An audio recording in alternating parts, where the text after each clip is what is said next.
So we're back again mga platito. Nandito na naman tayo ulit para sa isa pang food recipe vlog na pwede nyong gawin sa loob ng inyong mga bahay. Pero bago ang lahat ng yan, alam niyo na, intro muna tayo.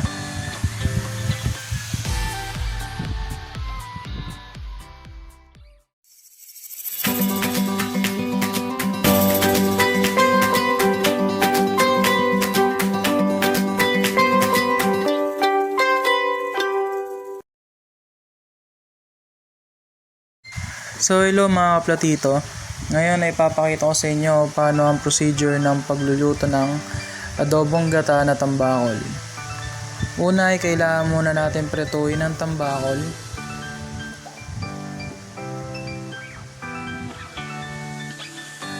At habang nagpiprito, click nyo na rin yung subscribe button dyan sa baba at hit the notification bell para updated na rin kayo sa mga videos na gagawin ko. At habang nagpiprito, hiwain na natin ang bawang,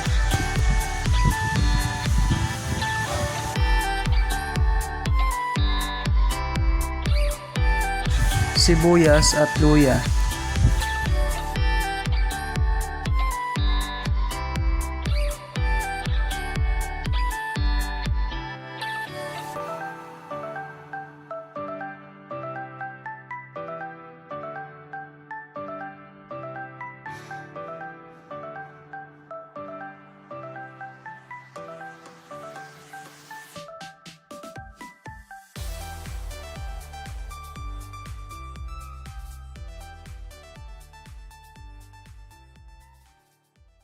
Pagkatapos prituin ng tambakol, gisahin ang bawang,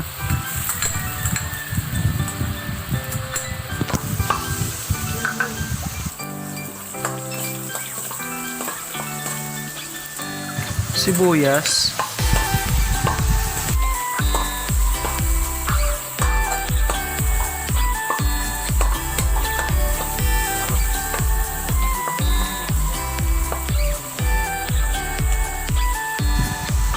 luya,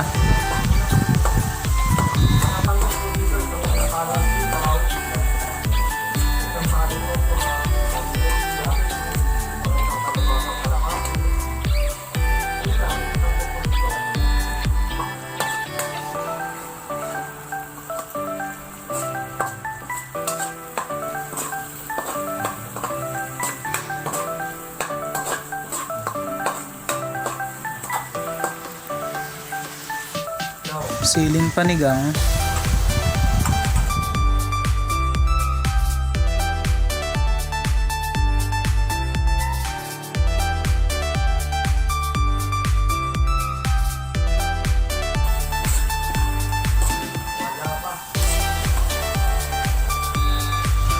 siling pula para sa mga mahihilig sa mga anghang,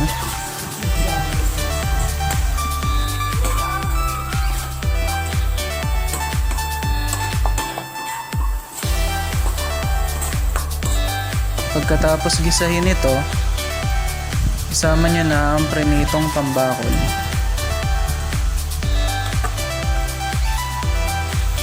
Haluin lang ito ng haluin.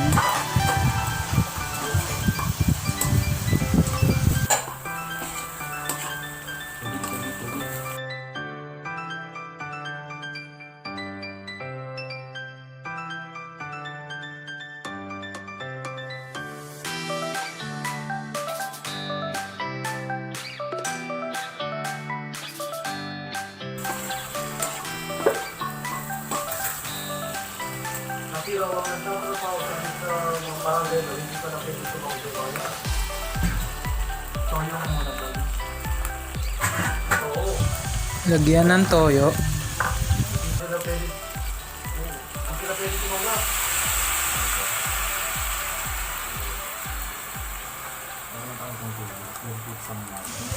MSG.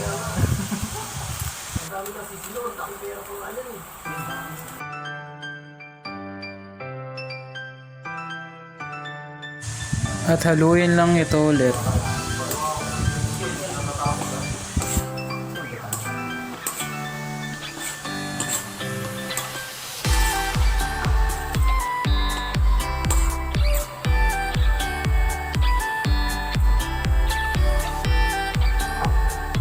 Pag nahalo na ng mabuti, lagyan ng tubig.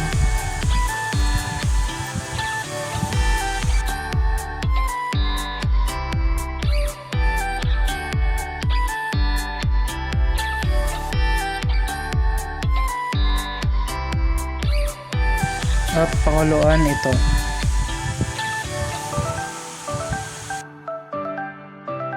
Habang pinapakuluan ay haluin sa isang mangkok ang gata powder.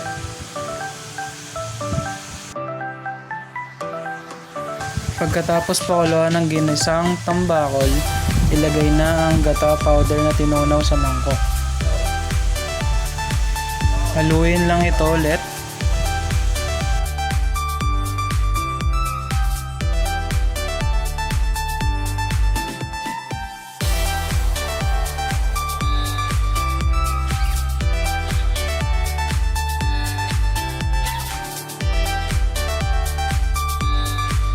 Pakuluan lang ulit ito.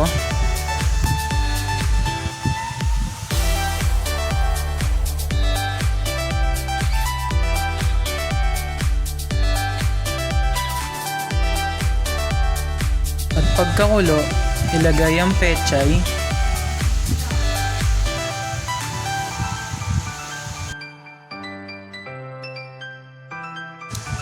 At malunggay.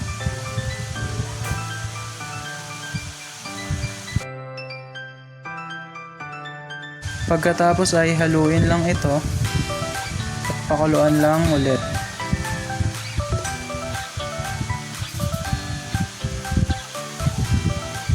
And ayan, ready to serve na ang ating adobong gata na tambakol.